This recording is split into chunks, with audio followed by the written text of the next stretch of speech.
This week, I'm sharing my conversation with my friend Ed Latimore, who is, many of you might know, a former, perhaps, heavyweight boxer who was until very recently retired. So that's a big part of what we start by talking about is he's come back out of retirement at age 40. He's had a really incredible journey from a tough upbringing in the projects of Pittsburgh, going through various adventures and misadventures on this journey of becoming a professional boxer. We talk about everything that goes into that: the work, the efforts, the training, the fights, the friendships, the fear, all of the emotions and the physicality of this journey. Ed's got an amazing new book called Hard Lessons from the Hurt Business, where, much like a memoir, he talks about every part of his journey. And so we unpack a lot of that and go deeper in some aspects.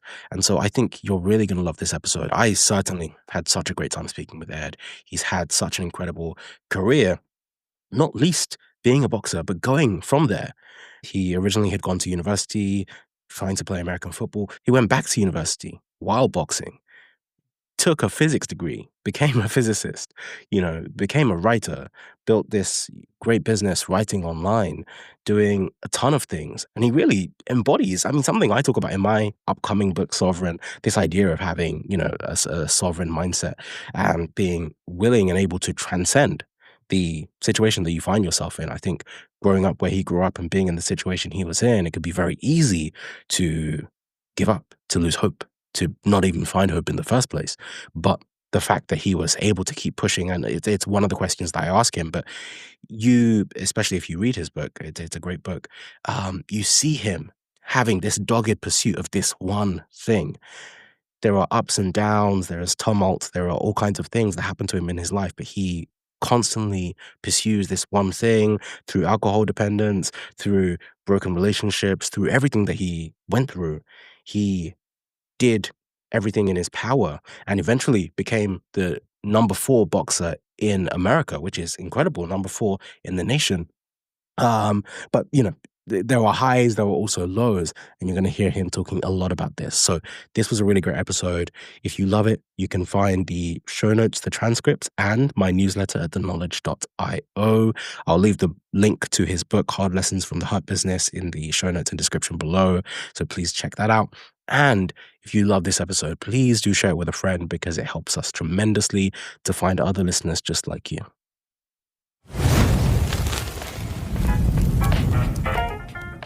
I can't sit and play poker. I couldn't before I had responsibilities, and I definitely couldn't now.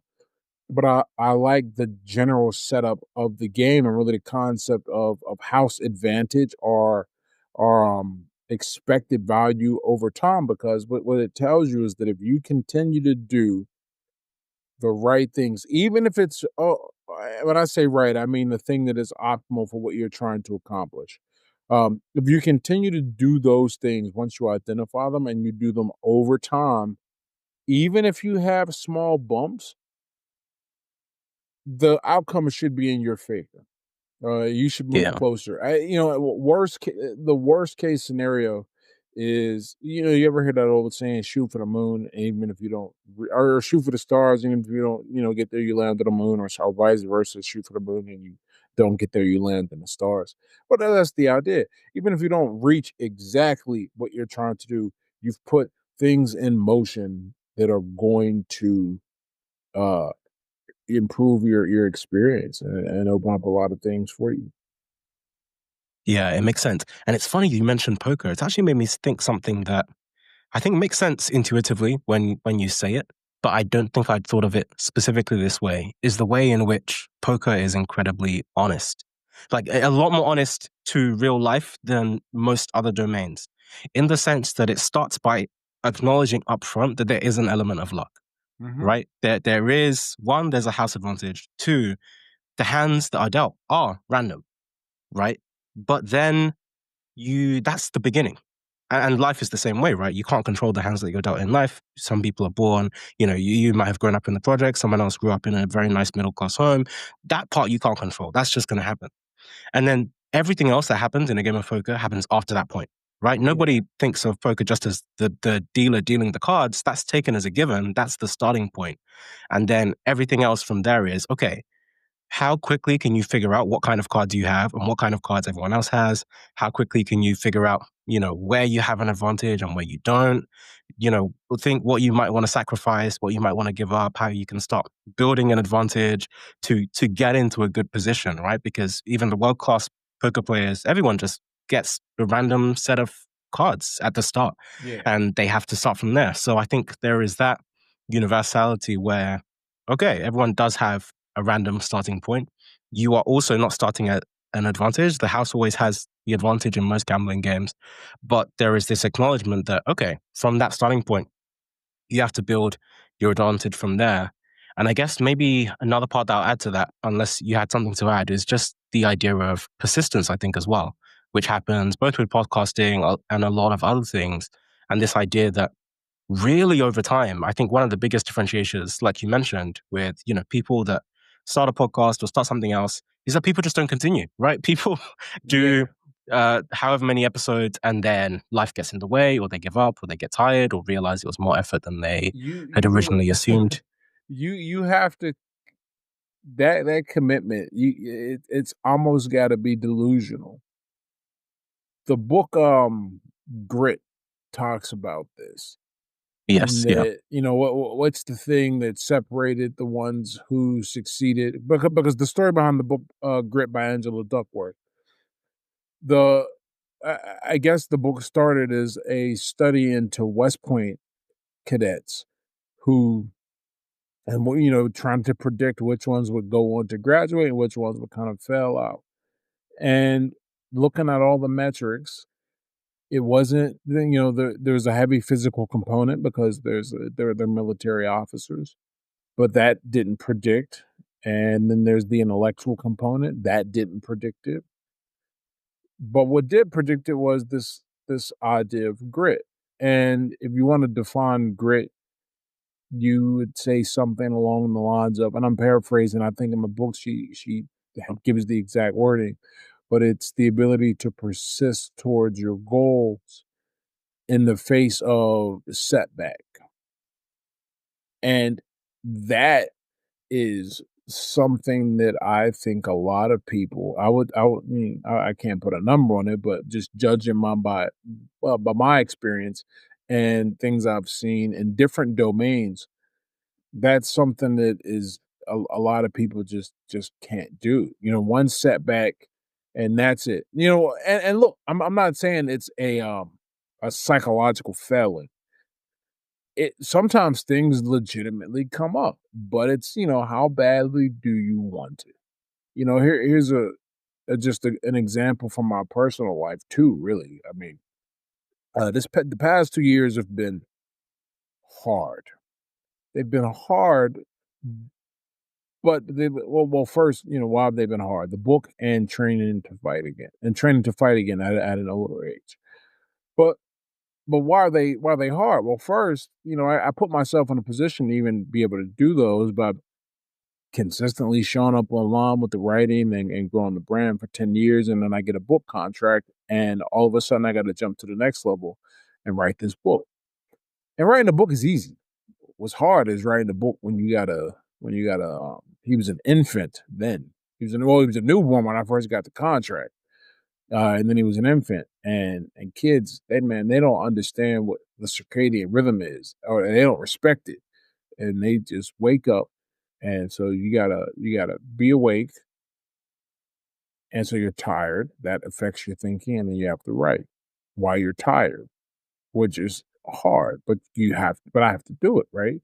And now the book is done, and I feel great about that. And it was the kind of a similar challenge with getting ready for the fight recently, in that unlike before when I was training to fight or when I was fighting, I could just go to the gym and I could spend hours there. Nah, I can't do that now. Not only do I have, other things to do with said book, but I got the family. I gotta come home. My wife, you know, works for herself too. So she's home, but she works for herself. She's not like a pure stay at home and just chilling. So she's got to get stuff done. And, you know, I had to rely on my sister, and then we have a babysitter that comes, but I had to get in the gym consistently 3 to 4 days a week. Otherwise, I wouldn't be able to do it, and then it would just be a waste of my time. I go out there and get hurt because nobody plays boxing, and that's it would have been there were multiple points where I thought to myself, "This is just stupid. This is a bad idea. This is a waste of time.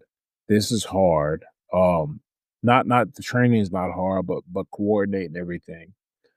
But you figure it out. You keep going. And a funny thing happens when you keep going. You figure out like things along the way. You learn things along the way that you can't learn any other way. Like there ain't no way, shape, form. Some of the things I figured out about marketing and reaching out for myself and writing, I would not have learned those if the situation was ideal, for example. Yeah.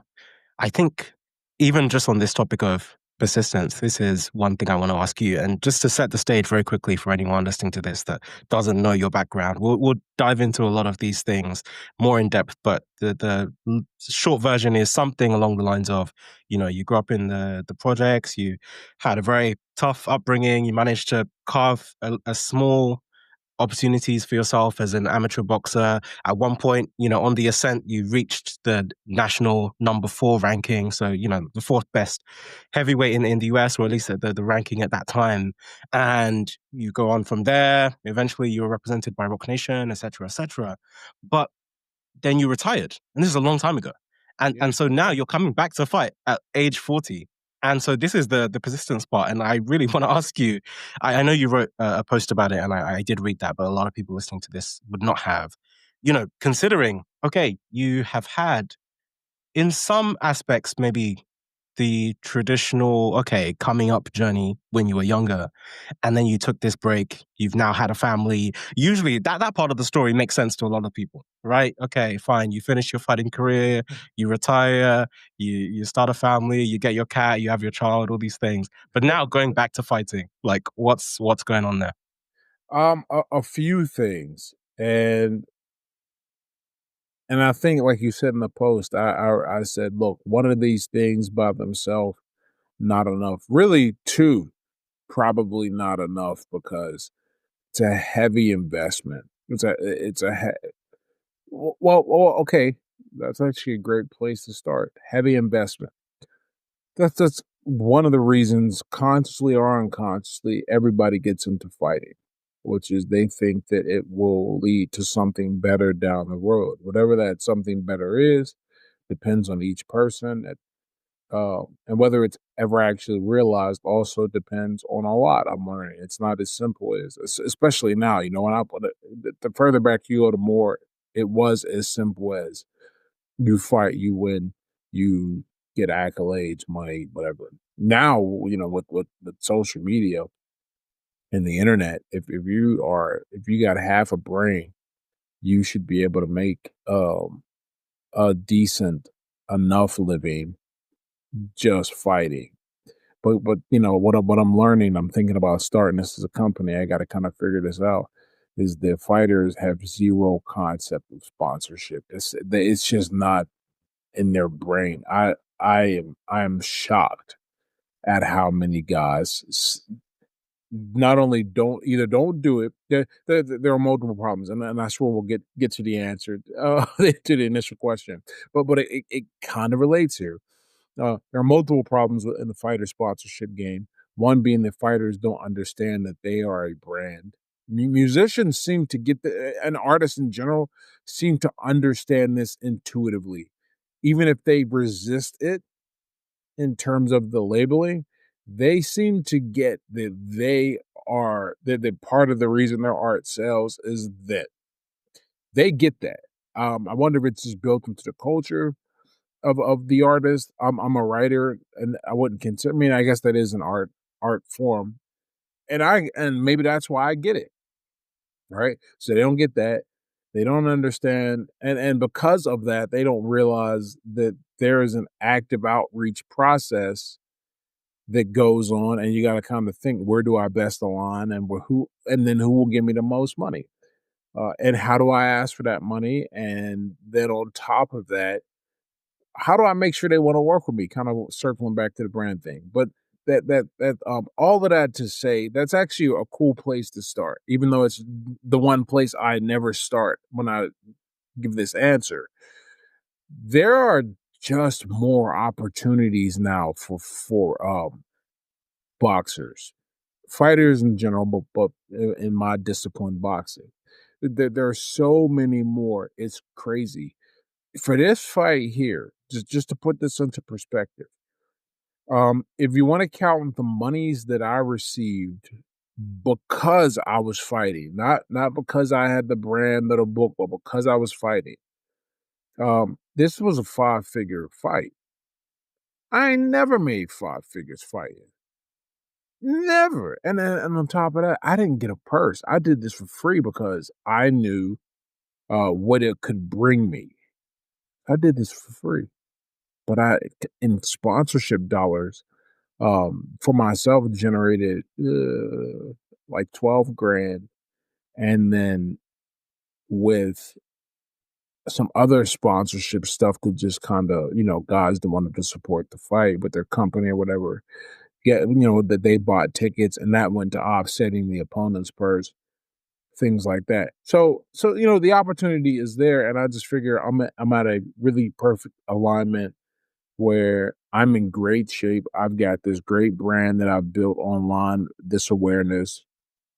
Um, and if your company comes and partners with me, you're going to get the exposure.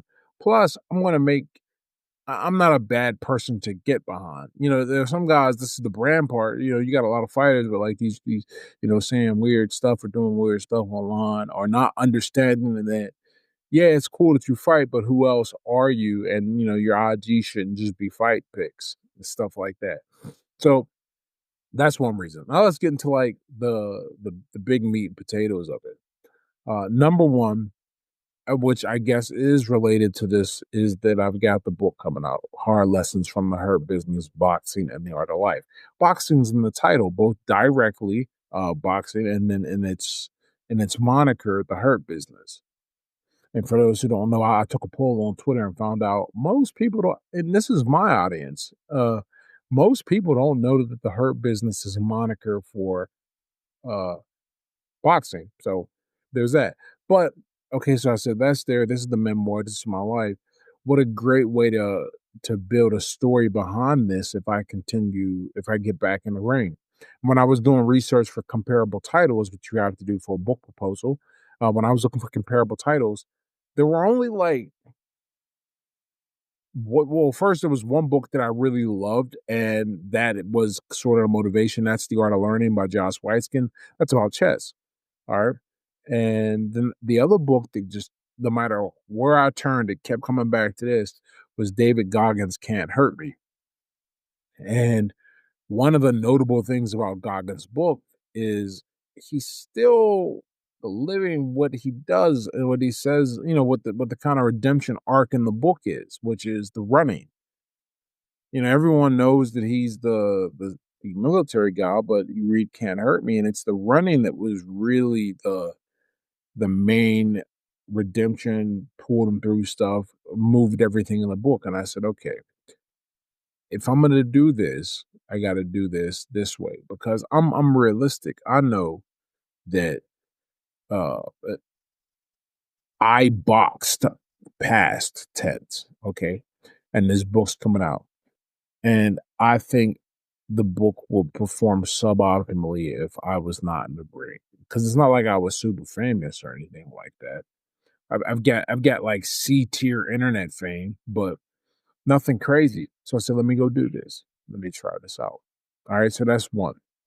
Number two is I spent like the past 3 years, but like a 3 year period, 2 to 3 year period, doing some part time coaching. And during that coaching, I wanted to make sure everything I said was like solid and would stand up in a court of boxing, right? Now, Here's the problem with boxing. Everyone thinks their way is better. One, two, there's not the academic rigor and study applied to the sport the way there is in the other sports. So, and that's largely a function of, one, boxing has got like no regulatory, no regulation or standard at the initial level. Like anyone, literally, I've seen this several times, can basically throw a towel over their shoulder and become a boxing coach. Or you got guys that never did anything as an amateur, never had a pro career of any significance, and they come and coach. Like they don't know what they like by the outcome of their careers, they don't know what they're doing. Like we can say that definitively. But this culture and this mindset persists through the entire sport. So as a result, there's not a lot of people who, but like there's no standardization of what works and what doesn't. You can't even get guys I've watched fights with guys, and are trying to predict outcomes of fights with guys, and they think it's going to go one way. So many, and I'm just like, what are you guys looking at? Are we looking at the same thing? Um, Now, partly that's my experience, but the other part related to this coaching is I went and really started to study the biomechanics, and really study like I bought this book. This is $150 textbook, fundamentals of biomechanics and sport and exercise. So I did all this, studying the fighters who I recognized had proper mechanics, and learning, taking those. Fortunately, I have a really good coach too who has been exposed to a lot, and he's like a Hall of Fame coach. So I went and I realized, okay, this is how, and I couldn't do this before. I didn't have this base knowledge of how to move my head and make adjustments in the ring. I didn't know what I was doing in that sense. Now I do, and so everything that gets taught can be put on. So I think um, I'm going to do well, and I want to test it because I don't want to argue with guys about what should work, what shouldn't work. Most people in boxing, they don't have the science understanding of what I'm saying and what to look for. I using the words they wouldn't know, using the terminology just wouldn't be there. So I'm not interested in arguing. I'm interested in testing this with me. So let's see how this goes. And then here's the next part. I spent my entire career at heavyweight. Even this last comeback fight was heavyweight. Uh, and I won, and I won in a dominating fashion. But let me tell you, um, I weighed in at 215 pounds. I'm only 6'1", and only 6'1" people say I'm like, nah, you got to understand.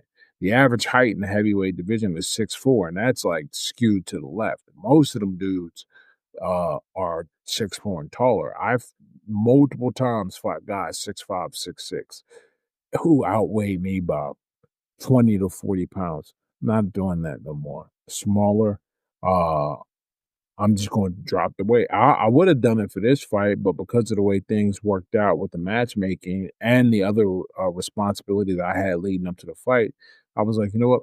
I'm not going to put myself to the stress of worrying about one more thing coming back. Let me just get back in the ring and get comfortable. So I came in at 215. My opponent actually weighed in at 258 pounds. And like, well, I remember that first clinch. I was like, yo, this dude is strong. Like, he's probably stronger than me, and I'm not like a weak guy whatsoever, but he's just got like, what is 50, 58, 15? He's got 33 pounds on me. I'm not trying to deal with that. 30. Yeah. So there we go. And I actually think my math was wrong on that. 30, 30, 30, 15, 15, 30, 45. That's 40. He's got 43 pounds on me. My bad. So like that, so I'm not trying to do that. And he was well put together. He wasn't like super ripped, but he had a heavyweight shape. If you're familiar with boxing at all, he was built like David too, uh, that kind of guy. And Yeah. so I'm gonna drop the cruiser where I won't have the weight disadvantage, or if I do have it, it'll be like 5 pounds on fight night. But we both got to be 200, or the fight can't happen. And I don't want to wonder what if, I've always wondered what would have happened if I had the time to learn what I managed to figure out in the 8-year interim without losing, right? That's the key. Like tons of guys will learn the game, but they'll learn it taking losses.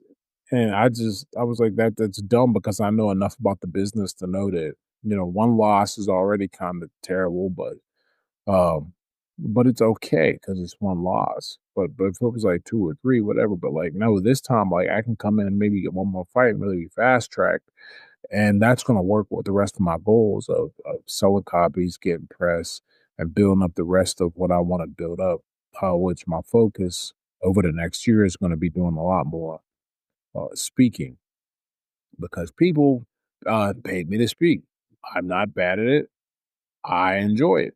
So let me leverage all of the resources I have, the brands I have, the connections I have, and try and get more. And this is just a good way to really put some gasoline on the fire. So all of that is why I'm boxing to get out 40. Yeah, that makes sense. I just to focus on the last part of what you're trying to get out of it, I'd be interested to know, like, how long you think you would box for now, or if there's a particular goal that you have in mind. And I say this because another part that I'm interested in, and maybe you can speak about this more broadly, is the psyche of boxers, the psyche of fighters, like what goes into it and what the motivation is at different points. Because I think there can be distinctions, right? And I think you've touched on this in the past a little bit as well, because I think that for one, just at the starting point, there's the motivation of it. Why would you start boxing in the first place? Sometimes maybe it's just because you're poor. Like why would you go into something where in the US, almost any other sport apart from, I don't know, maybe lacrosse or something, you can get paid more. Yeah. If you go, especially considering you have to be quite tall, you have to be quite strong. If you have those attributes, you could play basketball, you could play American football, you could play baseball, you could do it, something else and get paid more, even at an amateur level. So you have that starting point of, okay, what kind of, what is the psyche and the motivation behind going into boxing in the first place? Then you have, okay, going into each fight, there is this thought maybe that as a professional or as an athlete, it's then about, okay, what if I lose this fight? Which fight should I take?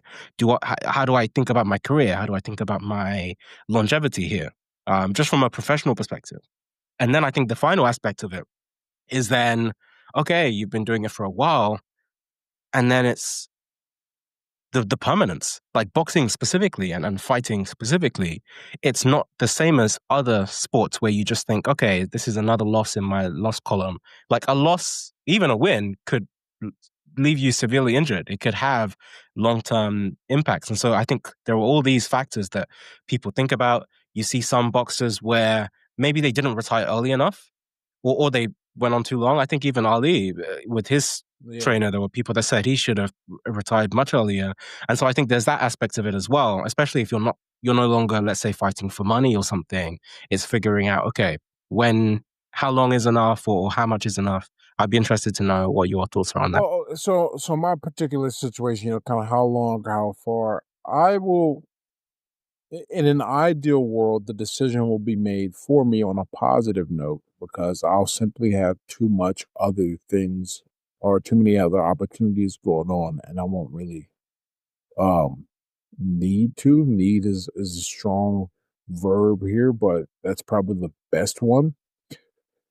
With that said, what's really enjoyable, and I have to be careful and know myself. What's really enjoyable. I wasn't expecting people to be inspired by this. I very much this was a selfish act. I'm going out for me.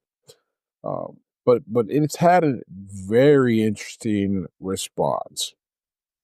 Um, a lot of people were like, "Wow, I didn't, think that was possible. That's cool." I went to some fights the other night locally. This is not just online. Locally, a lot of guys in the boxing community uh, were just amazed by it. And so there's that feeling that I'm doing something that no one else can do, and it's not something you can buy. Um, for many aspects of it, you can't necessarily even hard work your way to it. It's just a fortunate. set of circumstances where I had 8 years off and my body completely recovered, and then like everything completely recovered. I'm not, obviously not like a fresh unboxed 20-year-old, but I'm not. I don't have 8 years of fighting on my body between the last fight and this one. So, um, to answer the first question, when it'll, I'm not sure, but I'll probably run into a wall. Here's what'll happen.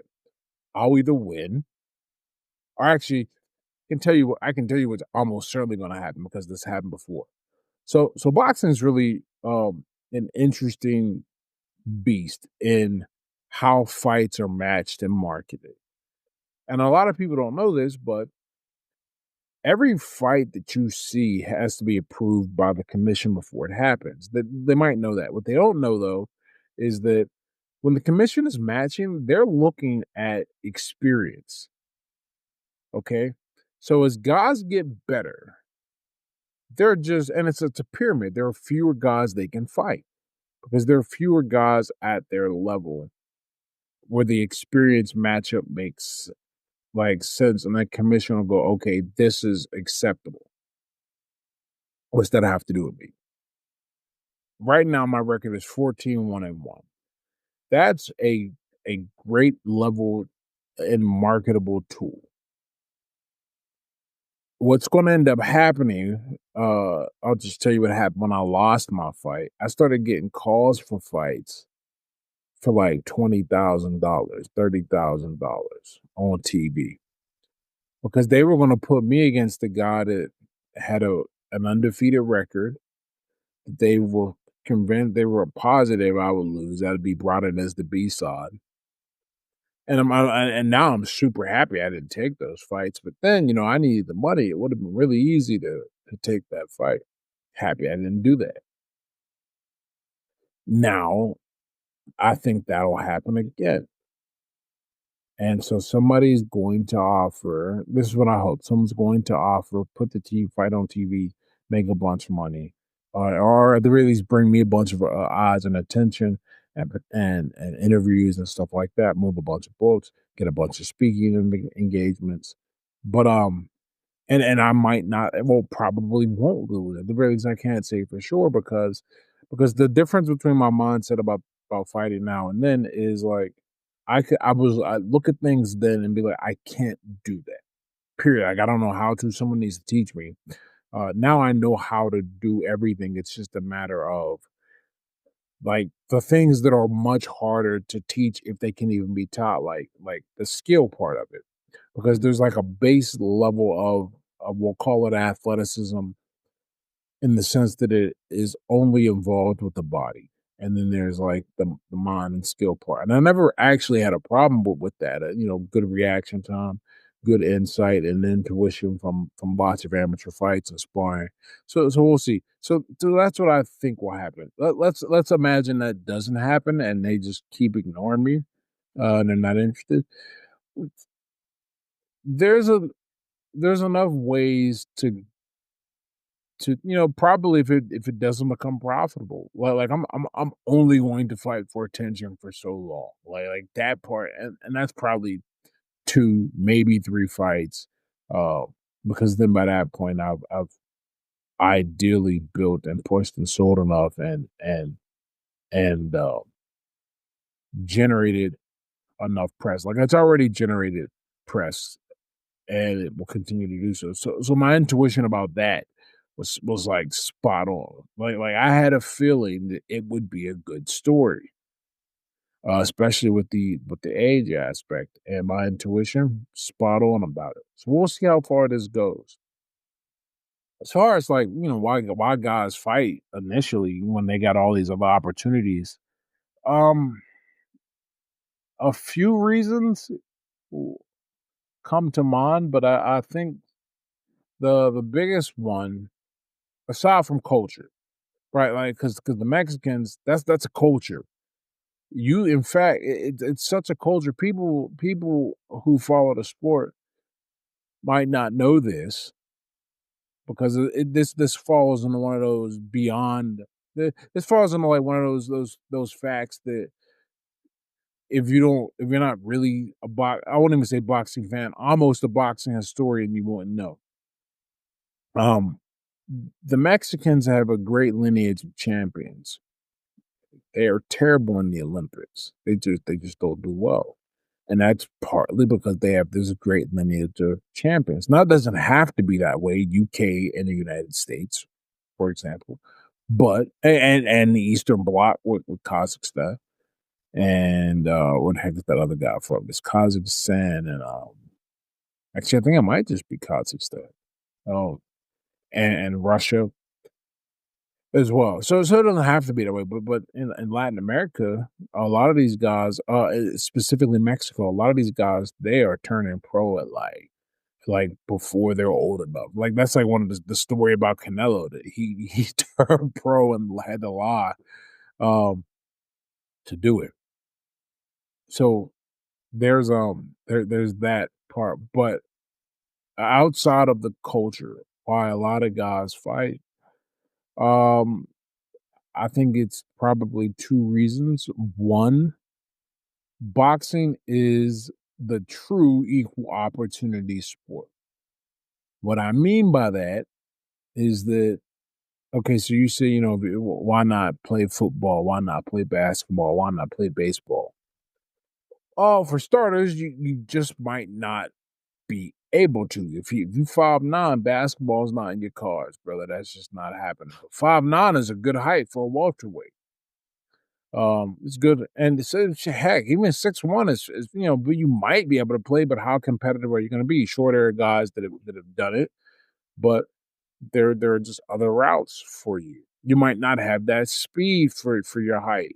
You lanky 6'3", but you can't run a 40 in 4 or 5, and you want to play a sport, and your hoop game is trash for whatever reason.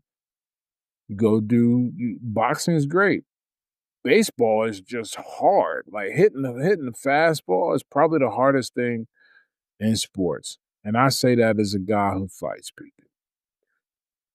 If you can't do that, if your brain ain't there, your eyesight ain't there, not you're blind, but you just can't track the ball because we got the stats, the information to go to. Baseball players tend to have better vision on average than the rest of the population. So if you don't have these attributes, there's always boxing. The other thing boxing doesn't have is a requirement to be in a school, or like a part of, and with that, that means there's no grade, no minimum GPA to maintain. So that opens up a lot. That opens up the door for a lot of other people too, for a lot of other ways. There's also something, well, that's just why people won't play the other sports in terms of why they would fight. There's something really, I don't know, man, is base and primal. You give two people gloves. Heck, gloves are a new thing, and what before you just punched each other, and the rules were a little different before the Marquess of Queensberry showed up, but that is really, I think those are the forces that are keeping guys who otherwise. Now, I think if it's like, one for one, like you do have the athleticism, you do have the height or whatever, yeah, you're probably going to end up on the gridiron or the baseball diamond or the hoop court. And in fact, we one of the things I write about in the book, just kind of as an offside, is how there's a direct correlation between the rise in the salaries of those other sports, the big four, as I call them: basketball, hockey, baseball, and football, and the fall of our dominance in the United States in the heavyweight division. Because the minimum weight for a heavyweight is 200 pounds. There ain't a position in football you can play. I mean, you might be able to play corner, but even now today, your corners are typically going to be about 200 pounds. In fact, I think the average weight of a corner is 200, and the wide receiver is like Yeah. 196. I looked this up because I was making an argument against something, so I remember it. But either way, like that's close enough. And if not a heavyweight, certainly a cruiser. The point is, that's the average. That's not it's not everybody. That's the average. So yeah, if you have the attributes athletically to do those things, yes, I think you end up doing those things. Or to put it less nicely, um, and more real, boxing is kind of a last resort for guys who want to have an athletic in career. It ain't like it was in the 80s and the 90s, to a lesser degree the 90s, but like the 80s and 70s. But we had like the good solid athletes, because boxing, there were just more outlets for it. Um, the other sports who are not at the level of prominence that they are today, not even close. The salaries weren't there. The system wasn't developed the way it is now. So for you to go and box in 1970, that made a lot of sense for a lot of different reasons. Not so much today. Unless that's part of your culture, or you got that dog in you, and they ain't gonna let you on the yard because your grades ain't high enough. Yeah, I hear that.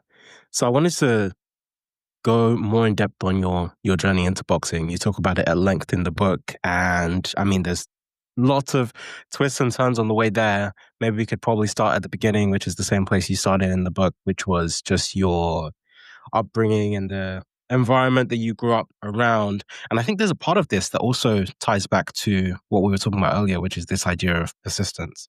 And I think there's a few interesting factors or ideas here where lots of people talk about, okay, people growing up in projects or people growing up in, unfortunate circumstances, etc. And there can often be this message of, hey, man, if you just pull up by your bootstraps or something like this.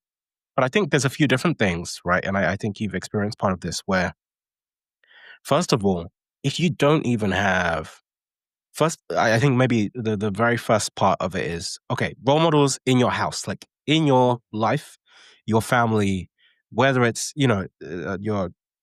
your parents or specifically if you want to say a male role model, I think that's the starting point. Then you go, okay, outside of your house, in your neighborhood, in your area, are there people that you can look at that can show you, oh, here's a path that you can take to being successful or to doing something well? Okay, my uncle's a lawyer, or, I know this person, my neighbor's a doctor, something like that. There's, or the people in your school, something that you can see that says, okay, I can just follow this path. If I do well in this subject, then here are the things I could go on to do. I think very often people that don't grow up in those circumstances, I remember, I think that it's funny when I was reading the book, there's a few similarities in our journeys. I think that there's some parts that you definitely suffered far, far worse than I. But I think there's some aspects where I remember changing schools and suddenly going to a school where I did the IB, and in my previous school, I just don't think I'd ever considered what I would do as a job. Like it had never occurred to me. I don't think anyone had ever asked me that. But suddenly in this new school, people already had these ideas. Oh, they want to go into law, they want to do this, they want to do that. And I think, again, there's this idea that if you don't grow up in an environment where you're kind of cultivated towards doing a particular kind of job, there can just be malaise, there can just be, whatever. But people don't necessarily have a strong direction that they're pushing towards, maybe outside of sports, outside of rapping or music or entertainment, something like that. Um, so that's what I wanted to get a sense of. Maybe if you could start there, this beginning part of your journey, and like far before boxing, but just what you were seeing, how you were navigating the world. I think a big part of one of the early sections is called something like a hard childhood makes it easy to accept hard truths. So I wanted to kind of get a sense of what that was for you as well. Um, the the childhood aspect, I didn't appreciate or understand how much of an impact that had on me until I got older. You don't realize that childhood is messing you up when you're a child. That's just, a lot of it is normal. That's normal to me. Um, Seeing violence all the time, your mother beating your ass, uh, no father at home, ain't welfare, all that's normal. You just look around and that's normal because that's what everyone else is doing. And then you get someplace else and you go, huh, it ain't like this. Life is different. And I spent the first, 14 years of my life with no real concept of anything different until I changed schools. And it's not that environment led me to boxing. Far from it.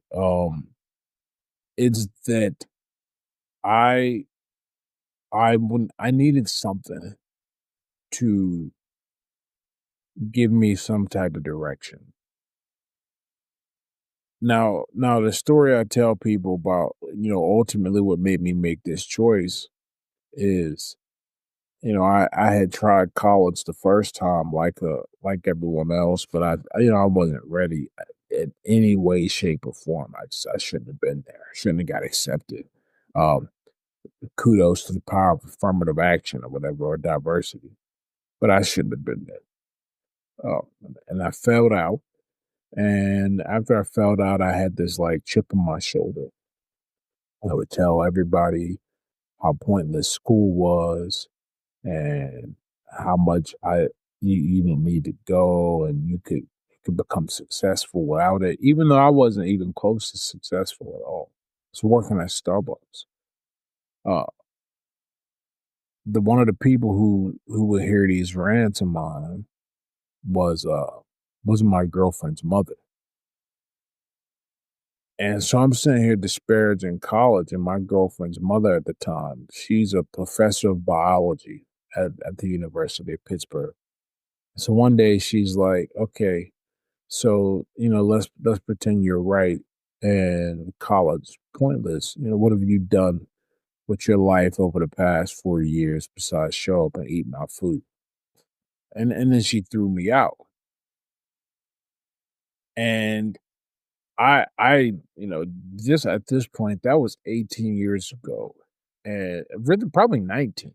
Not 20, but close, between 18 and 20 years ago. And that, I still consider that one of the best things I'd ever experienced. It was painful at the time for sure, but it was great because it was the first time somebody had ever been an adult had ever like that I could look at and go, "Oh, your life is actually together." Clearly, what you're saying. Had had really scolded me and told me what I was doing was stupid and wrong, and I need to do something better. Now, she didn't say it exactly like that, but that's how I took the message because I took from there. I said, "Okay, what am I going to do?" And I was going to join the military, but I wasn't. We had just invaded Iraq, and that seemed like a bad idea. So instead, what I went and did, I found a boxing gym because YouTube had just come out and I was watching fights. And I said, here's something I can do. Let me go do this. And no money. I went in as an amateur, but I wanted to, like, I guess just not waste my time because one of the things I took from the message was it wasn't really about how much money I made. I just wasn't doing anything. Like my life was go to work, drink with the friends, hang out with my girlfriend at my mom's house. Like, that's a sad existence. It really, and it's not like my job was fulfilling or meaningful. I was a barista at Starbucks. Before anybody says I'm disparaging the work, like no, this is not what I wanted to do. This is what I had to do to make money. And it wasn't that much money. Most months it was groceries, bills, and a bus pass. Pick two. And and a lot of times I didn't pick that bus pass because I walked. I lived about like a 2.5 mile walk from the Starbucks. Get on your feet and hoof it, man. It took about 40 minutes to get there. Ended up in pretty good shape from that too. But yeah, that's how I ended up in the sport. How I ended up in the boxing ring at 22, no less, because I wanted to be something more than what I was. I was dissatisfied. Now, the reason why I was in this position, why I didn't have the emotional or intellectual capacity to function in an environment where there were no uh, restraints. Now that I can trace back to my childhood easily. Uh, I'm one of those rare alcohol. I've been sober for 12. It'll be 12 years this December. But I'm one of those rare alcoholics, man. I didn't drink in high school because I actually had some really good people around me. They didn't do that. Their parents embraced me. I had a real loving, supportive system. Not at home, mind you. What you're contending with. You got this nice place you go and you go home and it's miserable. But I didn't have that when I got to college and I just went off the rails, man. And just wasn't ready. But that's because the underlying thing, that had been masked, protected, I was shielded from, that was gone. So I plunged into the darkness, man. And by darkness, I mean alcohol and girls and parties. That's what it was. That's all it was, actually. But and a little bit of football, a little bit, because I only played one semester for real. Uh, but that's how I found the sport, man. For me, it was about trying to become something respectable. And actually, it wasn't even that. At the time, it wasn't that. For me, I just didn't want to be a loser. As long as you're working towards something, it's not about how much money you have. It's about are you dedicating yourself to something and becoming better at it. And that's what I was doing. And that probably protected me from a lot of bad outcomes, if for no other reason than even though I was struggling with drinking, I I kept myself in the gym and I wouldn't drink the day of a fight, the day before, and a lot of times really 2 days before. And so as a result, there were a lot of weekends I ain't drink because the fights are on Friday or Saturday. What a protection mechanism that I didn't appreciate. Now I still had my issues with drinking, but in terms of like when you would do the most and the worst of it, Thursday, Friday, Saturday. Many weeks that wasn't a possibility. Um, and then when I got recruited to the program out in California, where I was sponsored as an amateur fighter, I didn't know anybody. So I couldn't even I mean, I eventually figured out how to, I could just drink on my own because I know you're in the UK, but the way it works in the States here is each state has their own there's a federal minimum drinking age of 21. But each state is able to determine how alcohol is sold and who has control of that. Now, because alcohol is so profitable, most states just let anybody sell it. I happen to grow up in one of two states where it's still controlled by the state. There are designated liquor stores. Couldn't buy beer at the grocery store, not like that. At least uh, not when I was drinking. Now things have changed a little as I understand it.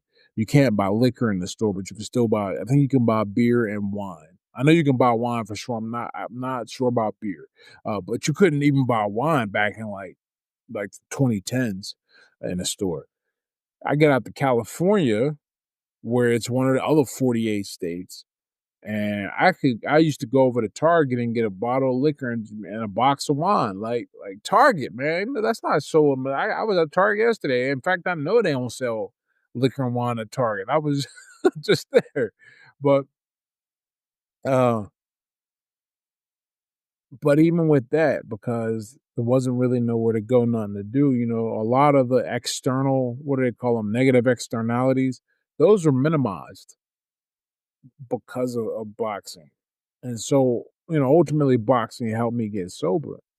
But one of the other things it did, because I took it just seriously enough and then a little more later, or a lot more later, is it kept me from being in places and doing things that would ruin me. Um, it also made me more attracted to girls, and one of the cool things about having a girlfriend is that you kind of lose some of the fundamental. If you want it to work, like this ain't like this for everybody. You lose a lot of your drive to be out drinking. So that's one part of the desire to fight, and then what fighting did for me as well. Hey, we'll get back to the episode in just one moment, but I wanted to tell you very quickly about my newsletter. I started sharing everything I was learning online, and a few thousand people came along for the ride. I send 3 regular emails. Brainwave fortnightly on a Tuesday, which is about the intersection between technology, philosophy, and psychology. Then every week on a Thursday, I send Revelations, and that's about creativity and productivity. And then finally, every other weekend, I send Wayfinder, and that's about decision making. So people in the audience actually send me really tough problems that they're working through, and I help to deconstruct them using mental models and decision making frameworks. So if you'd like to subscribe, you can join me and over 20,000 incredibly driven people at theknowledge.io. Okay, back to the episode. Yeah. There's some other, like maybe younger or childhood aspects maybe I want to come back to, but just something that relates to something you were saying now. I'm interested to know. I think there's an interesting, I guess it's called the narrative fallacy, right? There's this idea that, okay, very often when we look back, it's very easy to see the linearity of, oh, I did this and I did that. And it can seem a lot more straightforward. And maybe when other people look at your life, it looks like, okay, I can see where you've ended up and I can see how you found a path there. But the reality is very different. The reality, when you're in the moment, is that there are very often plenty of moments that you actually have no idea what's coming next. You don't know if you're going to make it to the end of the story. You don't know how the story is going to end up. Okay, just because something worked out, you didn't know that before necessarily. And I think even reading your book, there were lots of moments like that I could see where it's like, okay, it looks like maybe things are turning around, things are maybe getting better, and then, okay, suddenly there's more difficult times, something happens, something changes, there's something else to contend with. And I'd be interested to know for you what you would characterize as like a rock bottom period. But I think Uh, one one part that struck me was just when you were in college, that same, I think a similar period to what you were discussing with your girlfriend's mom, where, okay, you're on the football team and you'd had going up to that point this dream of, okay, first of all, even getting to college, can I get to a D1 school? Can I turn this into an NFL career? Can I actually make it? And then, okay, you have to choose which college you go to. Then you have to start contending with the realities of that, what that means. Can you stay in a program? Can you stay on the team? Can you get playing time? And maybe wrestling with some of that. And then I guess the period that led to you then leaving university and having to work. I think there was this period there where I could at least feel through your writing this sense of wrestling with, okay, what is it that I'm supposed to be doing? What am I supposed to be? Where's the direction? Where's the outcome that I'm supposed to have? And I think you kind of ended up quitting maybe before they kicked you out from the school. But I'd love to hear you maybe talk about some of that part of things as well. yeah, you'll never really know. You're right, because in hindsight, we can see what comes next, and so the story looks clean because it's like writing a fiction story. Some guys plan things out and they have a rough idea. Others, they call them pantsers. They just sit there and they just write and they don't know what's coming next. Um, but life is the ultimate pantser fiction story because you don't know what is going to come next. You can plan for it. You can try and put things in put things in order for it to happen, set things up for things to go your way. But you don't know. But the nice thing about that is that when things are going badly, you don't know what's going to happen next either. I mean, assuming you're taking actions. Uh, at that point in my life, I was really, I mean, I had no clue. I mean, like, you want to talk about aimless? All I knew was what I knew, which was I gotta find a job. My first job was at GameStop. Back, remember those GameStops? Selling video games. Turns out selling video games is not nearly as fun as playing video games. Um, and it pays not even close. It was like minimum wage, and this was minimum wage in 2004, 5.25 an hour.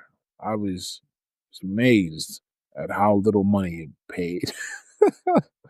And how sad I was when I got fired from that job too. I was like, man, come on, this sucks. Because I like my coworkers, but but I say all that to say, no, at that point, I never get hopeless. I don't remember ever having a feeling of being hopeless because I know at some points it's delusion, but most times it's an accurate assessment of the situation on the ground that you can always turn it around. One of the cool things about growing up the way I grew up, one of the few cool things is that you've seen how bad it can be and it ain't that bad.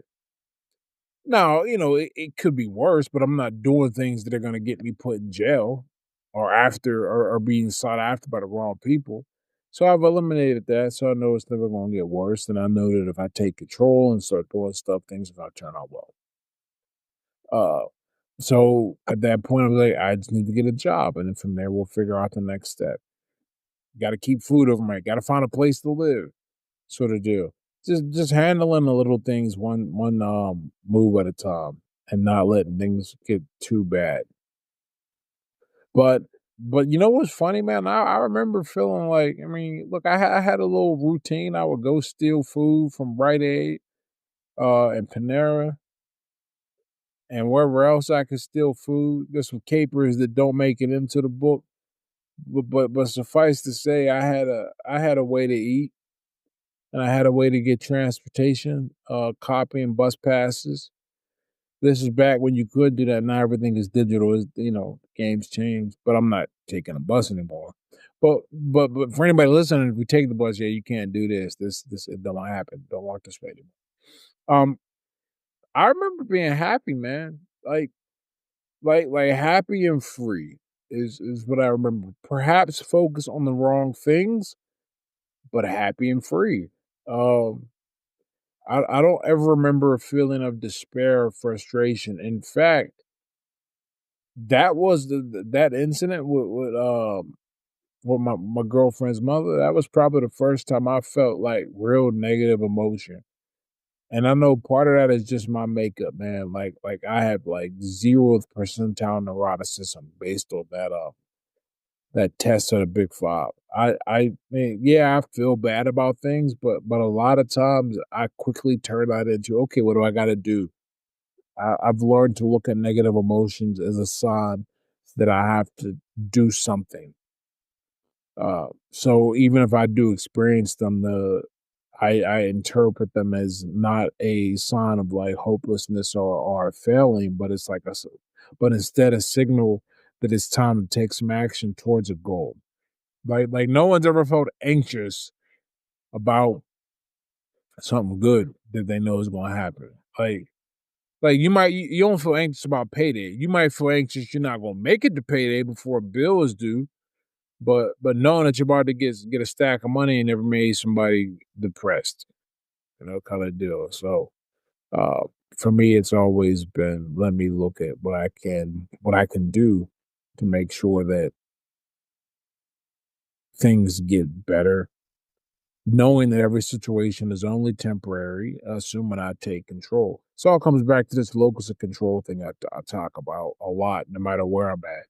That when you really focus on what you can control and then you're trying to do something about it, uh, the world just looks different. Like I don't. This is why I can't understand. Like truly, sometimes when I say I can't understand, what I mean is that um this doesn't make sense to me, but I can reason how you got there. That's typically what I mean when I say I don't understand. In this instance, though, I don't understand. But I say I don't understand victim mentality. Uh, what I mean is that I don't know how you get there because to me it's so obvious. If you take control of the things you have control over, you will be amazed at how much the world will kind of bend to your will. At the very least, you'll always have a safety net. I mean, and part of taking control of what you can control is, complaining goes out the window. Not because you're trying to be this tough guy who doesn't complain, but because it's kind of like mutual exclusion in your psyche. You can either see a solution or see a problem. You can't really, or rather, focus on what you're going to devote your actions towards. Crafting a solution or dwelling on the problem. It's very difficult, if not impossible, to do both. So I think that mentality is mutually exclusive. At least that's been my experience. So when I focus on solving the problem, I don't really think about why it's a problem. And even if I do, it's more of an objective way, but not how I feel about it because I'm grateful for the opportunity to solve said problem. Because look, there's this guy I listen to on YouTube, Jay Williams. He's a guy who all his content is about his time in prison. Great storyteller. But I can't remember exactly what he said. But in one episode, he says he's talking about something called state babies. He's like guys that have been in the system since like forever, multiple times, uh, multiple bids, not necessarily one long like life sentence, but like in and out of jail constantly. And he says a lot of them guys come back into jail because they don't. The real world is rough. You got to pay bills. You don't have to pay no bills in prison. You gotta go to work. You don't have to go to work and feed yourself in prison. Ain't no rent to pay in prison. Um, and there's this sense of helplessness that comes with it, right? And I never had that sense of helplessness at all about anything. Even like, look, even look, boxing is like, we'll talk about a sport where like you gotta really face the music about what you're in control of, what you're not, and focus on it. There you go, because you train with your coach and your team, but you're the only one in there. Um, you're the only one in there fighting, and you're the one that's gonna whose hand is gonna be raised or not, no matter what your coach does. What about the opposite side of things? Because this is also a point where people can get lost. Sometimes you get delirious, right? You get ego in the highs.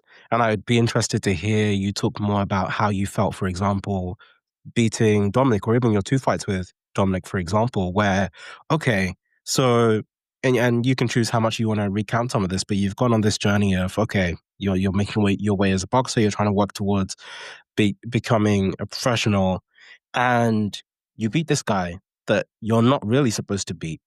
You go on, you become the number 4 in the country. Do you like how did you feel at that moment? Because that's still not the end of the story, right? There's still a lot more ups and downs to come after that. But I'd be interested to know how you felt at that time. Did it feel like, oh wow, you've made it, you're going somewhere? Or did you still feel like, man, I'm still the underdog, there's still a long way to go, there's still lots to Uh, overcome, like at that point in time? um, so I can tell you how I should have felt. I should have I should have felt like I was on cloud 9. Mm. Um, that Dominic situation and that whole experience is really something because no one, kind of by definition, I won't say no one, but very few people get out of their region and then are fighting on a national level. Because there's like your local and there's like the region. I'm in the Allegheny Mountain region, I think. Or something like that. And then there's like the national level where you're fighting guys from other states and representatives. Okay, so I get there and win this fight. I don't know what that means though. Like to me, it's just another guy I had to beat. I kept my perspective about it. It was a guy I had to beat. I didn't think anything would come of it at all. I just go, here's a guy I beat. That fight changed my life. There's no way around it. Winning that fight because of who his people were. First off, you want to talk about like a practical kind of life saving measure. Sometimes you don't realize how close you are to the edge. Um, I was like I was getting unemployment to supplement what I was making at Starbucks, but I wasn't reporting the Starbucks income. So my unemployment was maxed along with my Starbucks income. So I was living all right. Like literally that week, they realized that I was doing that and cut my unemployment benefits, and I was expecting and relying on those. So when I didn't have the money in my account, man, shit it was about to get rough. Like like forget no rent. I wouldn't have had money for food, nothing. I just been sitting there all summer going like, what the heck? On top of that, I had just moved in an apartment with my girlfriend at the time, but that was only gonna be like 3 months because she had a thing to go for school, and we would never really see each other again, but it was a good time. It was a good relationship. It was a good girl. We just went or like quite literally went our separate ways in different places in life. But I wasn't gonna have no place to live, nothing like that. It was about to be rough in 2011, and then I win that fight against Dominic, and then 2 more at the tournament. Well, 1 more at the tournament. And I get recruited by these guys, and they're like, "All right, come out to LA. We'll pay you, we'll feed you, we'll cover your rent." I was like, "You ain't say less. I'm I'm coming out." And I was so broke. I spent the first 2 weeks out there. Like literally, if they didn't have a meal plan, I actually don't know what I would do for food. That 2 weeks because I didn't have enough money to go eat. I lived on their food. It's a good time. I should have, I should have felt elated that I made it to the program, but when I made it to the program, I watched people get cut every single week because they lost a fight, and I said, "Holy shit!" Nothing like I never got a chance to feel safe. it was, it was. I was like, okay, is this going to be the week I lose? And so I really busted my ass out there to make sure I didn't lose, and I ended up staying until pretty much the end. Um, they had cut. In fact, when it was all said and done, after Dominic, we got down to 5 guys after Dominic won and left. Won the bid to go to the Olympics and left, and then yeah, I was one of the last 3 to get rid of. They only kept 2 guys at the end. But it wasn't like there was never this period where I felt like I had made it, right? Because I didn't feel like I had made it. I was like, okay, first, I'm still an amateur. I'm not even pro. And 2, it's uneasy. I mean, I'd imagine this is what being a professional football player feels like, except your salary is a lot higher. So even if you do get cut, you feel good. They weren't paying us like that. Like it was good money, especially when you don't have to pay rent. Um, but it wasn't enough to where I was like, you know what, I'm gonna retire on this money. Like, nah, it's not how it works. And then even as a pro, when I got signed to Rock Nation, very similar situation where I was like, okay, I'm sitting here struggling to fight, make it. The difference is I knew a little bit more, and I still wasn't making that much money, but I was a lot closer to my goal. It it keeps you so these incremental things. We were talking about the persistence and your little setbacks, stay with it. Um, but because of how I was ascending, I never got this ego about me, like ever. I wanted people to like pay attention. I learned to market myself, but as far as thinking that I was, untouchable or better than other people, like I didn't. That never entered my thought process. It was just because you know what it is. Here's a good. I'm trying to think of a good example here. I'm just going to describe it visually, the way I see it in my head.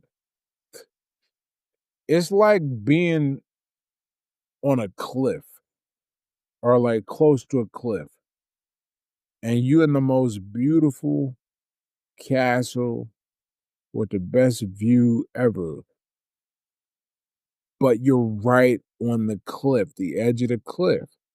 So you got this, so you see everything great, everything feels great, but all look, a gust of wind could blow your ass over, and that's that. So you never really get to sit and relax and enjoy it because you're worried about this gust of wind. Now you did check the weather and you made sure, oh, it ain't gonna be windy that day, but shit happens. You got yourself tied to one post, so you can't really roam the premises and enjoy it. In case that gust of wind happens, you want that rope to catch you. There you go. For example, the money I made out there, I had accumulated a shit ton of debt. I used that money to pay that debt down. And because I did that, that actually put me in a position to get a car while I was out there. And if I hadn't got that car, when I got cut, I don't know again what I would have done because I needed the car to drive back to Pittsburgh. I also needed the car when I got back here to get to work and get to the gym. So it's this strategic decision. I'm like, let me take care of this because I don't know how long it's gonna last, but while it's lasting, let me just keep putting this money down and taking care of things. Yeah, yeah, no one's ever had me think about that before, but it's not like these were it was content like I was satisfied that I had made real progress. That part that was great. I felt good about myself. But I never got this ego. But it feels good about yourself the way like you pass a test, but it's only the fourth week in a 16-week class. That's the kind of how I felt. Yeah. I'd be interested to okay, so there's one more question. There's one more part I want to dig into, like specifically within this part of your journey. But then I also want to understand how this layers over the alcohol part, right? Because at various points you'd struggle with alcohol. I don't know if you'd specifically call it alcohol addiction, but a dependency at least. Yeah. And so this is still right around this time where okay, you've gotten into this program, that there's a window of time specifically between the time at which you are on the verge of potentially, you're competing to go to the Olympics. And this is around 2012, I think. So you're on the verge of, okay, I could potentially have a shot at going to the Olympics, representing your country, in some ways, the pinnacle of boxing outside of, winning a heavyweight champion or something like that. And then in very short order, suddenly you have this orbital fracture and you're almost hoping you're trying to extend the time that you don't have to go back and have another fight. Because if you have to go back and fight and you lose that fight, you're going to be cut from this program. You're going to have no money. You're going to have nowhere to go. And so it's like you go from this potential high of you're right in the middle of things on the ascent, having a shot at the Olympics to man, like I almost don't want to get off this sick bed. I don't want the doctor to say that I'm okay to fight again because if I do, things could be even worse. I could get cut from this program. I don't know where I'll go. I'll have to, drop out and start again, start afresh, maybe go back home. Where do you live? Where do you work? What do you do? And I think there are a lot of people where, okay, you ended up having to leave the program. You ended up having to leave the state. There's a lot of people where at that time that could be where they actually just start drinking, they go overboard, their dream has been shattered. But I find it really interesting that, okay, you have this arc of your alcohol dependency, you have this arc of trying to make it as a boxer. And it seems like all the things have been consistent throughout because all through all the ups and downs, through all the moments where I think a lot of people maybe they might have quit completely, it seems like you still try and find a way to box. So even, there's a point where so there's that point. You come back, you're still trying to box. There's a point where, okay, you're not making enough from boxing, you're having to tutor on the side, you get an injury, that almost derails your the income that you're getting from writing, from tutoring. There's that point. There's another point where you're having to join the National Guard, you're joining the army to make some money, but you're still planning, like both before and after, how you're gonna box, how you're gonna do things around that. I'm interested to know what's also driving that because it's one part of it, okay, there is some money there, but even like you said, it's not a lot of money. Is just the love of the game? What's happening there? What's the journey Man, you like know at that what? point? Now that you say that, man, I never thought about that, but yeah, wow. I totally forgot that I had done. Okay, so sunk cost fallacy is a motherfucker, man. Like now that I think about it, it it really is. You go, okay, I've put all of this into this. I need to get something out of it. And maybe that's part of what kept me from walking away at different points because I was just like, I've done so much. I need to get something from this. I mean, even still, I guess I could toss that onto a secondary motivation of the other secondary motivations for me fighting now. Is like, man, I got all of this. Let me cash in. Let me try and get something out of this game. Um, but I guess all of those times, uh, what I'm thinking, kind of what the motivation is here for coming back is maybe it's like, what else can I do, right? It's like I've got this cool thing that I'm doing and there's no good reason to give it up. So for me, everything was done. This is an interesting thing what boxing did. Um Everything was done initially to support that goal anyway. I always wanted to, I guess, to be somebody, right? You think, you're gonna do it that way, and boxing makes you feel that way. Even in the face of all this other stuff, it's like, okay, because I mean, you want to talk about like what I love. I love teaching and tutoring. I didn't realize that until I was kind of forced into it. It is the most satisfying job ever, and and it's lucrative enough. Like it's a great time to money ratio. It's a good way to put it.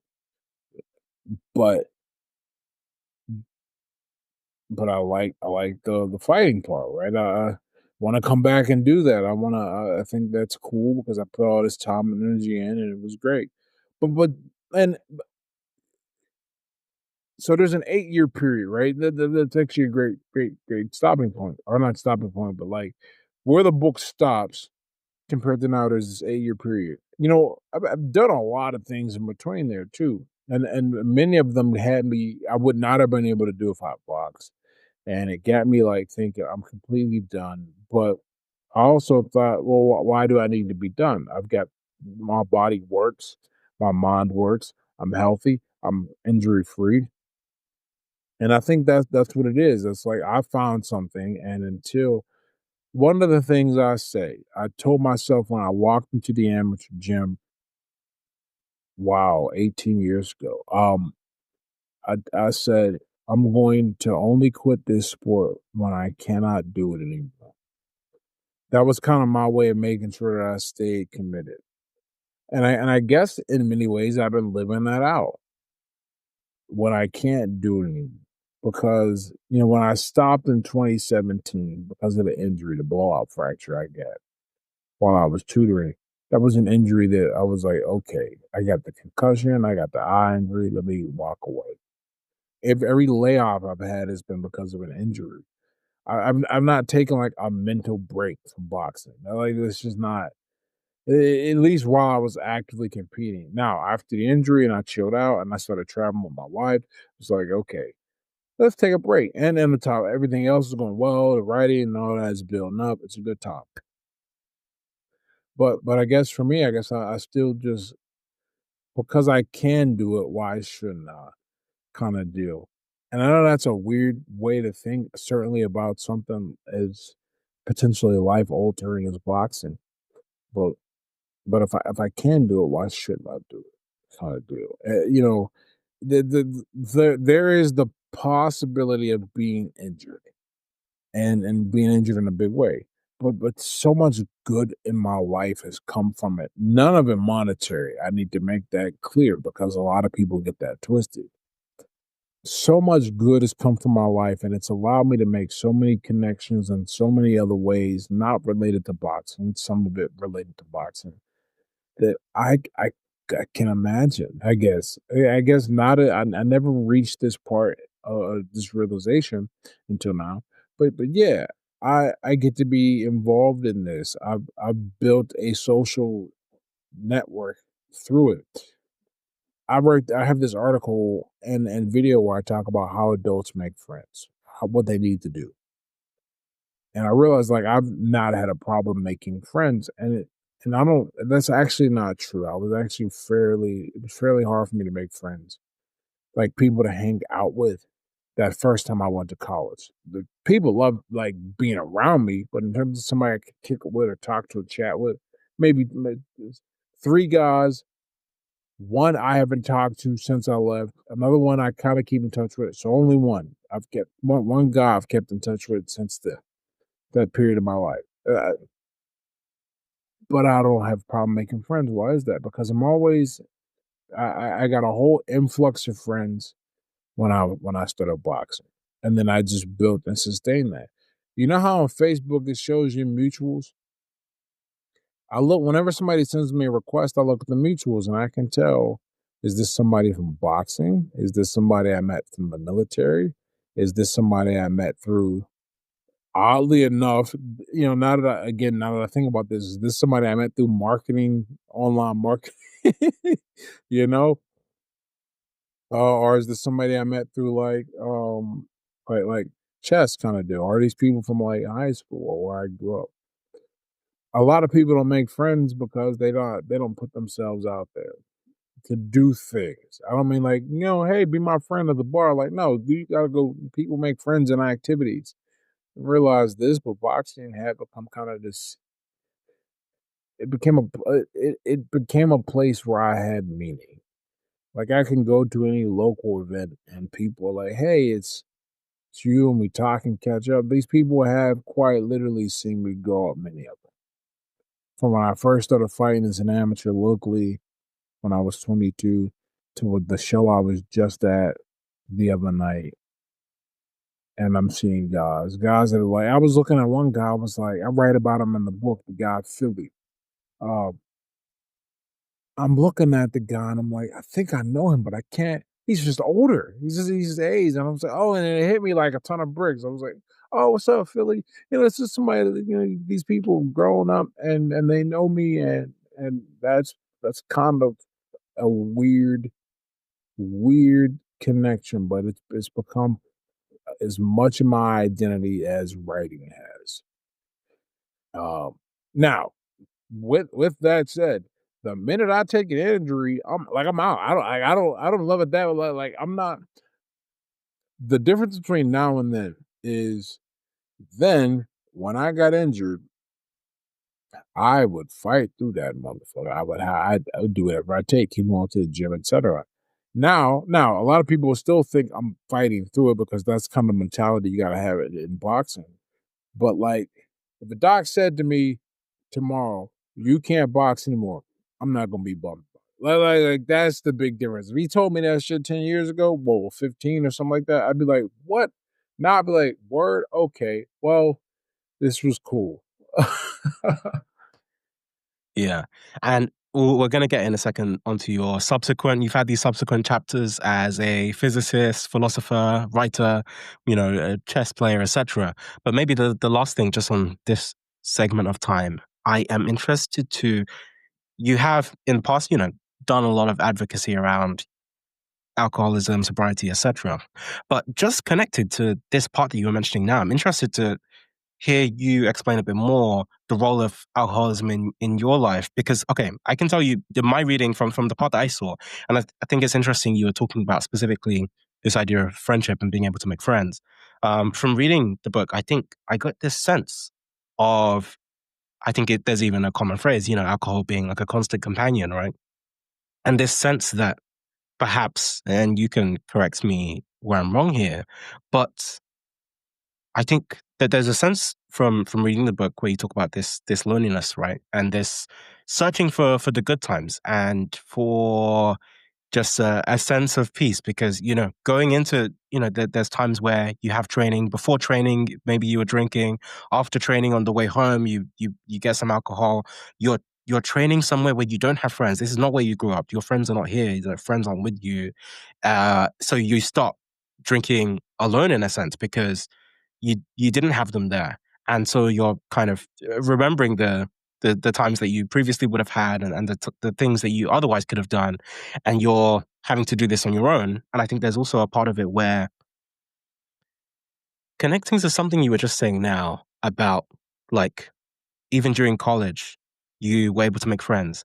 But what's funny is that when I think about a lot of people I know, who have had, whether it's alcohol problems or drug problems, there's this sense where, and I don't know if you've felt this, where I think for them, there's a sense of feeling that it's very easy to make friends when they are drunk or when they're high, or the, people love them at those times. They are the life of the party. Everyone wants to be around them, but they have this maybe quiet fear that people only love me like this because I've been drinking. You don't even realize that I got high before this, but actually this is the reason that you like me now, and this is the reason why it's so easy for us to hang out. And if I'm not like this, then how many friends would I have, or how many people would want to hang out? And so there's almost this feeling where they connect the two for themselves, and they feel like, actually, even in order to maintain my friendships that I have, even in order to maintain the relationships I have to keep drinking. But then the flip side of that is that the drinking also alienates the friends, because when they get drunk or when they get high, then they act in destructive ways. They push away some friends. And so there's this wrestling back and forth of, okay, I need to drink in order to keep the friends, but the more I keep drinking, the more I lose the friends. So I'm interested to know, because I think that that was also a big part of the story underneath the boxing as well, how you would characterize that aspect of things. You know, the cool thing about drinking is that it's a real easy club to be part of. You just show up with a bottle and you drink, and everyone accepts you. Now, going back to my childhood, I dealt with a lot of, I mean, just rejection, and I again, a thing I didn't realize. You grow up, your father's not around, you feel like your mother doesn't really like you. Um, you don't have any friends in the neighborhood because you're being teased. You got to fight. There's a lot of like just just constant messaging that you're not good enough. I get to high school, and though I was embraced, I didn't feel like I really was accepted either. I was very different from from the people I went to school with. Really good friends I made, but in terms of belonging, this is not a thing. I'm from a completely different side of town, different part of town, different everything, different experiences. I can't even relate to most of them. I'd say all. So for me, it's always been this isolation that just naturally exists.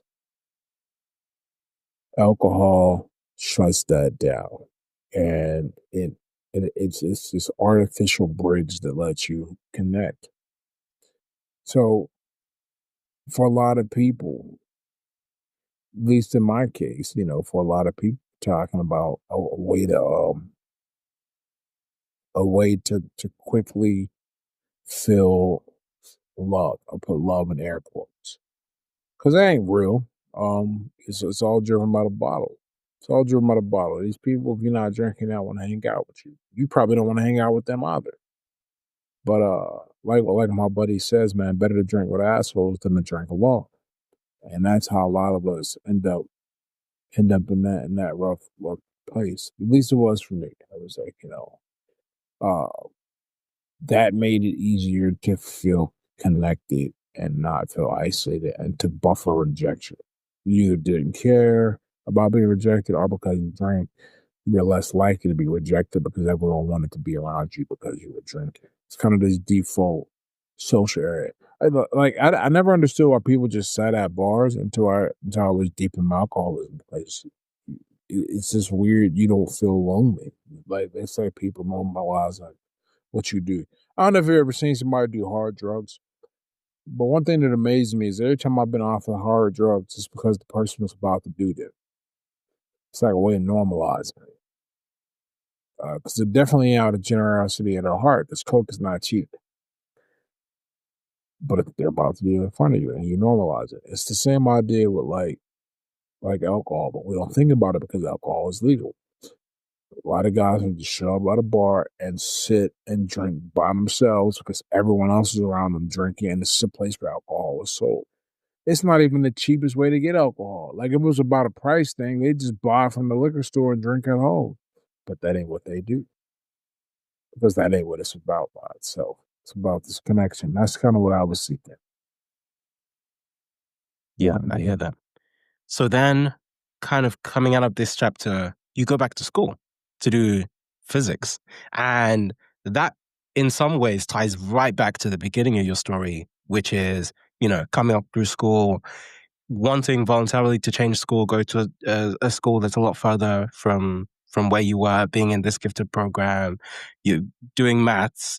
Obviously, specifically choosing physics, I think was you'd said just for the opportunities of higher earning income. Yeah. But I think there's that connection of things there. So I'd love to hear you talk a bit about like going on that journey of now doing something completely different. I mean, you're still trying to pursue boxing, but now doing a physics degree is not usually what you hear in most people's stories.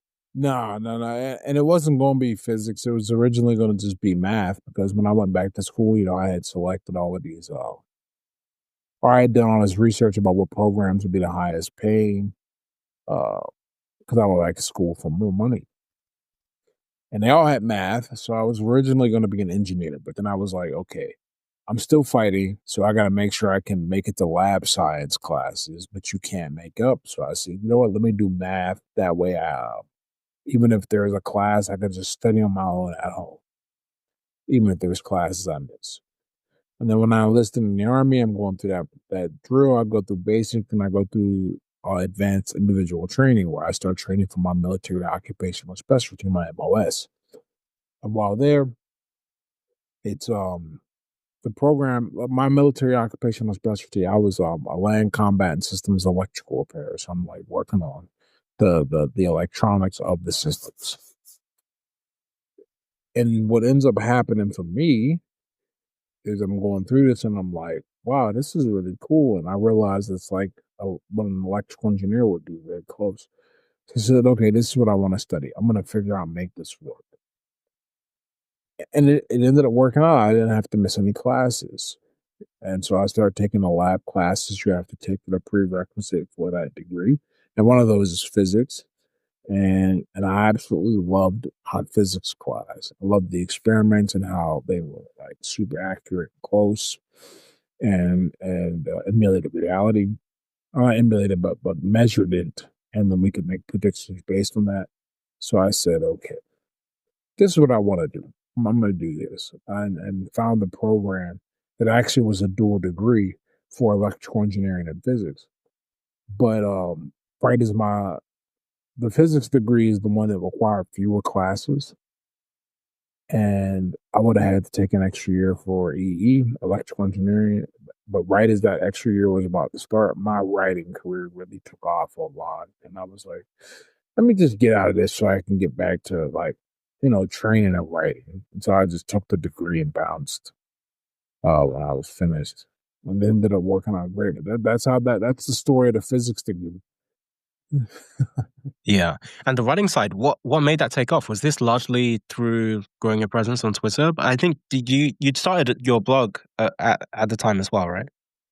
Twitter and the blog, but what really blew things up, coming full circle, um, I self-published my first book, like caring what other people think is a superpower. Which I think is a terrible book. People say they got something out of it, but you go do it, you learn things. But that opened up so much because it got me so many interviews and exposure to so many different audiences. That book, because of that book, I got it. Now, it's not just the book, it's the person behind the brand, kind of what we were talking about with the boxing thing. Um, but because of that book, I'm trying to think. The Art of Manliness interviewed me. Shane Parrish interviewed me. James Altucher interviewed me. This is another big podcast in there. So I'm trying to think about Shane Parrish, Art of Manliness, James Altucher. Um, it'll come to me, but there were a lot. Because I wrote them all down in my book proposal. Oh, Scott Adams had me on his show twice. Oh, Um, Jesse Kelly. They're like people just kept finding me, and I'm like, this is kind of crazy. But it really exploded the people that were aware of me and opened up a lot of monetization opportunities. So I said, all right, let's go with this. I hadn't even learned what affiliate marketing was at this point, but once I did, really, really, took the top off of that one, and it really made a big difference. So I said, okay, I can do this, and I can go and see the world, and because I had never seen anything in the world, which is crazy because my wife is a travel agent, born in Portugal, taught in France, did Peace Corps in Africa. So like, if I'm gonna be with her, I need to like increase my worldliness. So that's kind of what I focused on. Okay. I want to respect your time. So maybe the last question I'll ask you, I'll make it connected to your wife and your family actually, because I think this also connects to the beginning of your book and this sense of you're painting your family life as the family that you had for yourself, and now you have your own family, and you've been with your wife I think for a number of years now. I think the 12, very it'd be like 12 12 years, years. yeah. So she's seen a few different chapters of your life. I think She's the been very here for the first, whole thing. Like yeah. since LA. I met her like 2 weeks after I moved Oh back from wow, LA. okay, Yeah. yeah. Okay. Okay. So this is perfect then. And I think the first date that you had was in a bar. I think you were watching like the Patriots game or something. And you know But what's I think at the funny? time, I do yeah, not remember writing that in the book. That's great that you got yeah. that piece of information. It was No, it Ravens. wasn't. It wasn't in the book. I saw you mention it somewhere else. It was Ravens Patriots. Yep. Yeah. And I chose that bar because um they were going to be showing the game, and if she turned out to be a dud, I'd at least have the game on. Yeah, no, exactly. But you've gone from there, you've had this relationship through all of this time, you have a family now, you have a kid. I'm interested to know, first of all, I mean, like how much of an impact that relationship has had on you, considering that historically you hadn't had, sustainable relationships of your own, right? From your upbringing. And then also now having a kid, having a family, what that means to you as part of the arc of your journey as well. Yeah, so she's great, really great because you need this is obvious, but it's I guess maybe not consider how important it really is. You need somebody that for whatever reason, way, shape, form, their background, their upbringing, whatever, they are great for you and your problems. But you got to also be working with your problems and your issues, but they're good for you because your problem as it stands is not a deal breaker and you want to make it better because the worst thing you can do in a relationship is just kind of accept I'm the way I am and I'm not going to change. You knew what you were buying when you got me. Like, I was there's a that's true, but there's also kind of an investment mentality here that like I'm expecting you to get a little better. You ain't got to be a world beater, but you should, things should grow and change, especially from what was that 28? I'm 40 now. It'd be weird. I didn't improve. But I still have to say, one of the great things about her is her father passed when she was 12, when she's got three sisters. It was four. So she's got this tight knit family that's loving and supportive, at least at that level. And it's allowed her she's just been more patient with me. But I'm also trying to actively not make her have to be patient with me so it really works out. So she feels appreciated and I feel appreciated. All right, I feel understood. I don't feel like I'm ever manipulated. Cause that was like a big this is a funny story. That was like a pet peeve of mine. Anytime a girl with like any sense of manipulation, I'd be like, all right, it's over. And I never felt that way with her until one day I realized, like 7, 8 years in, I was like, "You clever motherfucker, you've been doing it the whole time." Uh, but it never came off as heavy handed. And another really great thing is that she's a disciplined person. She don't have problems drinking. She's the type of person that'll pour a glass of wine, open a bottle up, pour a glass of wine, drink half the glass, and then forgets the bottle was even there, and the bottle goes bad. It's just not a big part of her life and personality, and I really needed to be with somebody like that, I feel, because that means her type of socializing is just different. So I get to be that way. I always tell her I get to be myself, you know. Completely around her. I don't have to put on any type of expectation or air of what I should do. At least I wasn't like now I'm older and wiser and more together. Like if she left me, I actually don't know what I would do. I'm like I'm just sitting here like, okay. But that's kind of what should happen, I think. Like obviously you can recover, but you know, what would I do? Uh just that could be a whole other podcast and discussion just talking about the ways that she has enriched my life without doing anything but being her. Uh, and then having a son is great because, but now one of the things that's not great about it is that it got me thinking about my relationship with my dad, something I had not thought about for over 20 years. Mm. But it got me thinking about it, and then combine that with writing the book, I had to revisit and think about a lot of things that I hadn't thought about.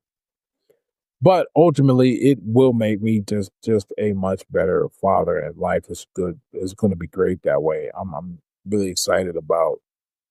I mean, even the role I'm playing now. I mean, it's awesome, man. He's like, he randomly is like, "Oh, I love you, Dad." Oh. Well, but he also flips out and gets mad about stuff. Toddlers are like if adults behave like toddlers, man. Like we call them bipolar. Like that's what it is. The toddlers are bipolar, man. One minute it's like I love you and let's go. He says, let's do it together. And I'm like, okay, well, let's do it together. Next thing is like, no, don't touch me, don't hug me, get away here. And I'm like, okay, dude, whatever. Like you're just 2.5. Just go to have fun. But yeah, it just makes me very appreciative. I'm you ever seen The Last Samurai? This is the quote I always use to describe this really this life in general and this phase as well. Where Captain Algren, Tom Cruise's character, he goes, you know, I don't pretend to understand the course of my life. I just know that I'm grateful to take a part of this, even if only for a moment. That's really how I feel every day. Is I don't quite know how I got here and made this work, but I'm happy to be here, like so happy. And, yeah, everyone should have a kid, at least a kid. That's just my thought process. Um, Now, if you don't want to, I'm not going to say do it because the last thing the world needs is more people that don't want to be or aren't prepared to be parents. We don't need that shit. But if you're like, you know, kind of questionable, what I've realized that questionable is that you love it. Like it's the people who are like, no, well, I'm like, cool, but I was undecided, and a lot of the people I've met who are undecided, they had kids. Yeah, it's a great experience because undecided, or at least while I was undecided, you know, I ended up I took a very heavy. Well, I'm not took. I am very. I judge parents harsh because I've seen the damage that even before I had a kid, I've seen the damage of them messing that job up. And you ain't gotta be ready when you have them. You can't be because it's something you've never done before. But what you do have to do is rise to the occasion because now you're responsible for another life on a micro level. You're responsible for another life. And on a macro level, you are now directly contributing to society.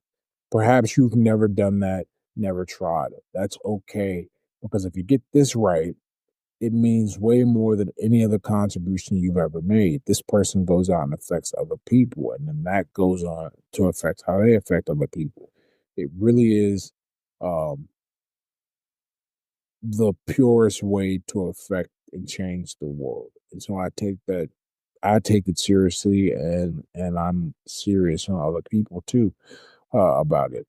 So, and I'm happy to be part of it, man. I'm happy to be part of it. I couldn't imagine doing it with any other person, and I think that's how you're supposed to feel about the wife, girl, mother of your kids, whatever. Like it's a shame that more people don't feel that way actually about their partner in this adventure.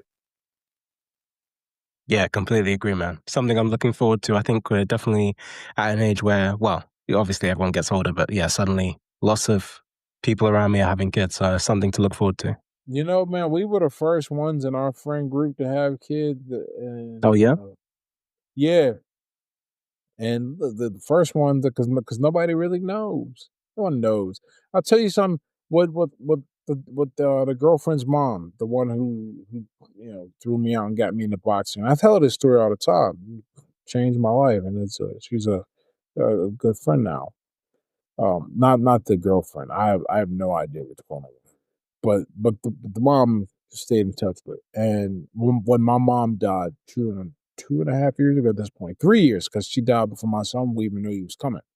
Um, she was like, let's catch up. Just worried about you all that. So we're talking, and I had mentioned that we were thinking about kids, and she goes, look, where you're at in your life right now, you're never going to be more ready. Like there's a very real point where you just cannot prepare anymore. You just got to jump in. The only way you learn is by doing it. And then 3 months later, we found out. Well, really 4 months. We missed the entire first trimester because we weren't like trying. Um, and so we were actually in Budapest, and I'm like, and she was just tired all the time and sick and didn't want to eat breakfast. Um, and when we got back, she was actually like, I guess, looking up autoimmune disorders because she couldn't figure out what was wrong with her. And then she took a pregnancy test. She was like, "Oh, that's what's wrong with me." And we didn't find out she was pregnant until I think week 11.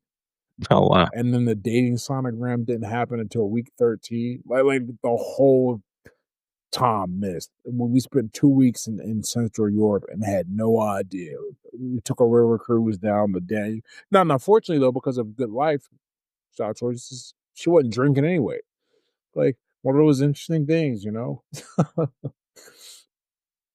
for real. Man, I love that. I'm so happy for you guys. But thanks so much for making the time. I think this was a really fun conversation for me and really just digging into what is a great book and a great life and all the things that you're planning for the I future as well. really appreciate this, man. Like for sure. Thank you so much for tuning in. Please do stay tuned for more. Don't forget to rate, review, and subscribe. It really helps the podcast. And follow me on Twitter. Feel free to shoot me any thoughts. See you next time.